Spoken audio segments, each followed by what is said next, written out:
இந்த வர வெள்ளிக்கிழமை வந்து சிவராத்திரி 21ஆம் தேதி. 21. ஆமா, மகா சிவராத்திரி. மகா சிவராத்திரி அன்னைக்கு திருவோண விரதமும் கூட ரெண்டுமே இருக்கு. எப்பயுமே சிவராத்திரி அன்னைக்கு திருவோண விரதமும் சேர்ந்து வரும். அந்த விரதம் இருக்கிறவா இருப்பா. அந்த அன்னைக்கு வந்து நம்ம வந்து நைவேத்தியம் பண்றதுக்கு வந்து பெருமாளுக்கு வந்து போன வருஷம் வந்து அரிசி தம்பிட்டுன்னு காமிச்சோம். இந்த வருஷம் வந்து இப்ப இந்த சிவராத்திரி வந்து ஜவ்வரிசியில உருண்டை கண்ணு காமிக்கலான்னு. ஆனா சில பேர் ரொம்ப மடியா இருக்கிறவ வந்து ஜவ்வரிசி கூட எடுத்துக்க மாட்டான். ஏன்னா என்ன சொல்றாங்க, அது ப்ராசஸ் பண்ணும்போது அது வந்து மடி குறைஞ்சிடுறதுனால அது ஒருத்தரோட ஒப்பீனியன் அது. பட் ஜென்ரலா வந்து எல்லாத்துலயும் பண்றா. அதனால ஜவ்வரிசி அப்படி பிடிக்கல அப்படின்னா அவல் எடுத்துக்கலாம். அவல் என்னன்னா அவல் கூட இந்த அரிசியோட இதனால சில பேர் அதையும் எடுத்துக்க மாட்டா. பட் நாம வந்து பிரசாதமா இதை எனக்கு காமிக்கலாம்னு நினைச்சேன் நான் இன்னைக்கு பண்றத. உடம்புடைய இந்த ஜவ்வரிசி இருக்கு இல்லையா, இந்த ஜவ்வரிசி வந்து நல்லா வறுத்துன்றணும். நல்லா ஒன்றும் அதுலேயே 2 இதுவும் போட்டிருக்கேன், ஏலக்காய் 2 போட்டிருக்கேன். ஒரு நல்லா வறுத்துட்டு மிக்சியில் நல்லா நைஸாக பொடி பண்ணிடுறேன். இது எப்படி வறுக்க கலர் மாறணுமா? கலர் மாறும். சரி, இப்போ வெள்ளையாக இருக்கு இல்லையா, ஒரு 5 மினிட்ஸ் கழிச்சு காமிங்க.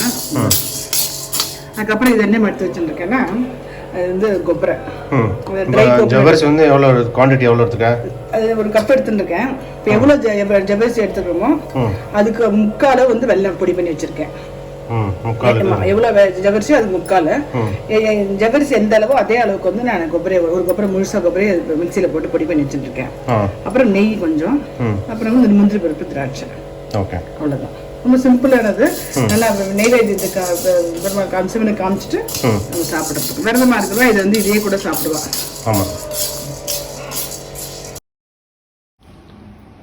இப்போ எது வந்து நம்ம வந்து மகா சிவராத்திரின்னு சொல்றோம், இன்னைக்கு சொல்லுவோம். அதை மகா சிவராத்திரிங்கிறது வந்து மாசி மாசத்துல தேய்பிரையில சதுர்த்தசியில வருது இல்லையா, அதான் வந்து மகா சிவராத்திரி அப்படின்னு சொல்றது.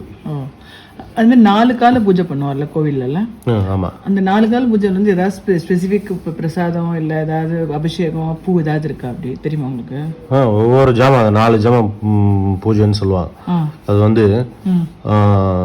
7, 7:30ல இருந்து ஆரம்பிக்கும். அடுத்த நாள் காலம்புற 4 மணி வரைக்கும் போகும். 4 ஜாமம் 4 கால பூஜை அப்படின்னு சொல்லுவாங்க. இந்த 4 கால பூஜையில வந்து முதல் கால பூஜையில வந்து பஞ்சகவ்ய அபிஷேகம். நம்ம அந்த இது கூட ஒரு போடுறது அந்த பஞ்சகவ்ய அபிஷேகம். அந்த ஃபர்ஸ்ட் அதுல வந்து சந்தன பூச்சி, வில்வம், தாமரையில போட்டு அலங்காரம் எல்லாம் பண்ணுவான் சிவனுக்கு. பிரசாதம் வந்து இது பச்சைப்பயிறு பொங்கல்ல போடுவான். அந்த ஜாமத்துல வந்து ரிக்வேதம் வந்து பாராயணம் பண்ணுவோம். ஒரு ஜாமத்துக்கும் ஒரு வேதம். ஃபர்ஸ்ட் வந்து ரிக்வேத பாராயணம் அந்த முதல் ஜாமத்துல பாராயணம் பண்ணுவாங்க இன்னைக்கு. அதுல ஏதாவது விசேஷம் இருக்கு? அந்த மாதிரி ஃபர்ஸ்ட் ஜாம பூஜையில கலந்துட்டு வந்தா ஏதாவது அப்படின்னு சொல்லுவாங்க ஏதாவது? அந்த இதுல வந்து அதனுடைய அந்த வடிவம் வந்து சோமாஸ்கந்தர் அப்படின்னு சொல்லுவாங்க. ஸ்ரீ சோமாஸ்கந்தர் அப்படின்னு. இந்த சோமாஸ்கந்தர்னா ச பிளஸ் உமா பிளஸ் கந்தன் அப்படின்னு அர்த்தம். அதாவது ச உமா கந்தர், உமையோடையும் கந்தனோடையும், அதாவது பார்வதியோடையும் முருகனோடையும் சேர்ந்து இருக்கிறமான ஒரு கோலம்.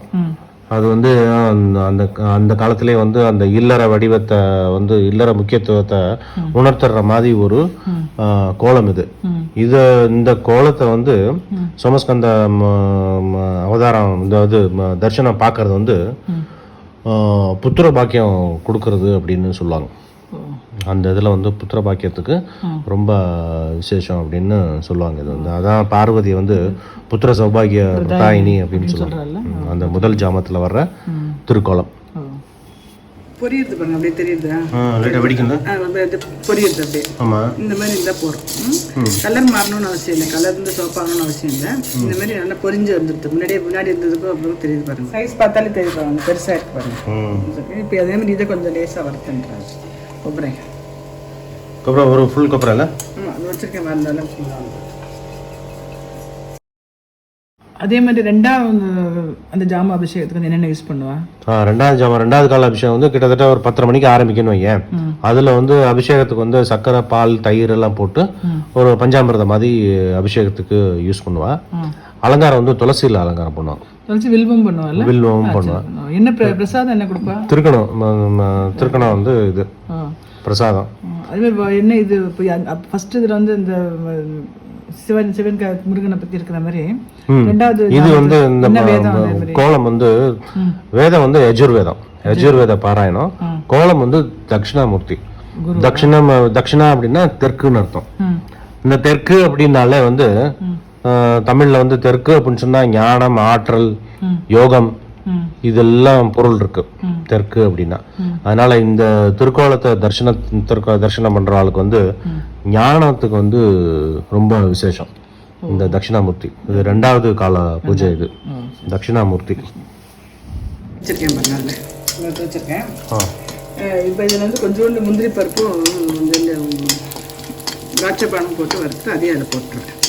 கிஸ்மிஸும் முந்திரியும்.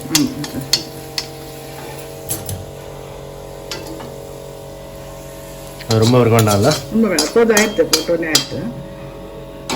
இப்போ பொடி பண்ணிக்கிறேன். இதில் வந்து இந்த வெல்லம் பொடி பண்ணி வச்சுருக்கோம் பார்த்தீங்களா, அதையும் போட்டேன்.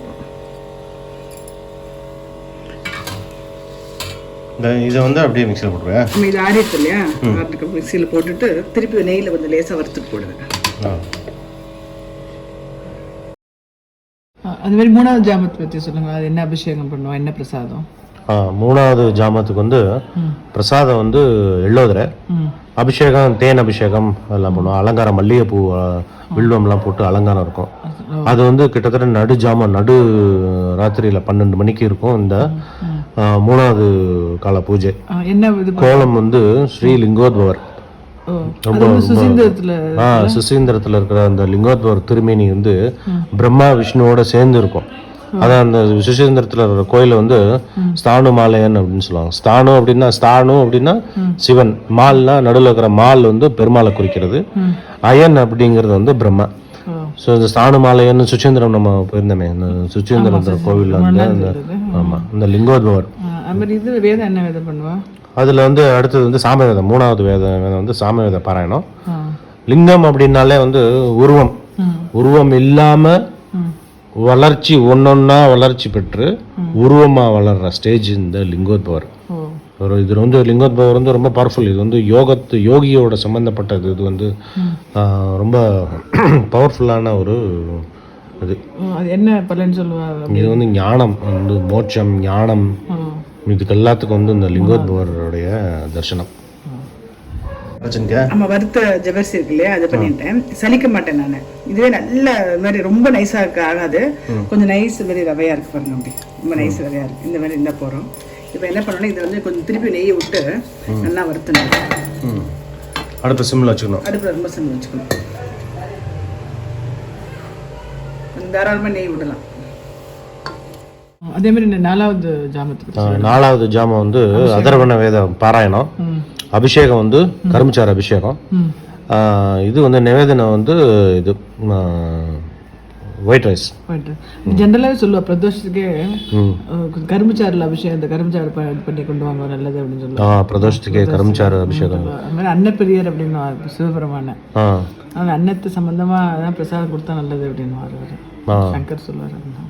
இந்த இது வந்து இந்த முகூர்த்தம் வந்து விடிய காலம்பரை இருக்கும் 4:30. என்ன மூர்த்தி இது வந்து ரிஷபாரூடருங்க. முதல்ல நம்ம பார்த்தது முருகனோட சோமஸ்கந்தரில் இருக்கிற மாதிரி இது வந்து கணபதியோட கணேஷோட இருக்கும். பார்வதி, கணேஷா, சிவன். இது வந்து ரொம்ப வந்து இந்த இருக்கிற சிவனுடைய திருக்கோலங்கள்ல இது வந்து ரொம்ப உன்னதமான ஒரு கோலம். ரிஷப வாகனத்து மேல ஒரு பக்கம் பார்வதியும், இடது பக்கம் பார்வதியும், வலது பக்கம் மடியில் வந்து கணபதி உட்காந்துருப்பார். அந்த கணேசனை வந்து அப்படியே அணைச்சுன்னு இருக்கிற மாதிரி இருக்கும். இந்த தரிசனம் வந்து சகல சௌபாக்கியமும் கிடைக்கிறதுங்கிறது ஒரு ஐதீகம். இது வந்து இந்த கோலம் வந்து ரொம்ப ஒரு உன்னதமான கோலம் இதுலயே. ஆமாம், கொஞ்சம் ப்ரௌன் ஆயிடுது. அந்த வாசனை வந்து வறுத்தும் போது ஒரு வாசனை வரும். அதே மாதிரி இது பண்ணதுக்கு அப்புறம் இது வரும். இந்த சூட்லயே வந்து இந்த வெள்ளம் வந்து அப்படியே இறக்கிக்கும். கொஞ்சம் வெள்ளத்தை நல்லா இந்த பொடியா கேரட் சீக்கிர மாதிரி சீச்சிட்டோம்னு வச்சுக்கேன். அது மாதிரி நல்லா பொடியா தட்டிட்டு இதில் வந்து இப்போ நெய்யை விட்டோ இல்லை பாலை விட்டோ பிடிச்சிட்டா நல்லா உருண்டையாயிடும். சூடு இருக்கு, கொஞ்சம் சூடோடு பிடிச்சா டக்குன்னு பிடிச்சிடலாம். இருக்கு நெய் இலகி விட்டோம் இல்லையா, அது கொஞ்சம் சூடாக இருக்கு. சில பேர் வந்து பைத்தம்பருப்பு நம்ம பண்ணுவோம், தீபாவளி பட்சத்துக்குலாம் பண்ணுவோம் இல்லையா, பைத்தம்பருப்பு வறுத்துட்டு அந்த மிஷின் அரைச்சிட்டு அதில் வெல்லமும் சர்க்கரை நெய்யை போட்டு பிடிச்சிட்டு நெய்வேத்தியம் பண்ணுறோம். பைத்தம்பருப்பு லட்டு இல்லைன்னா பிரசாதம் சிவராத்திரிக்கு நல்லா இருக்கும். அது பண்ணி இல்லை நைவேத்தியம் பண்ணுங்க. ஜவ்வரிசி உருண்டை.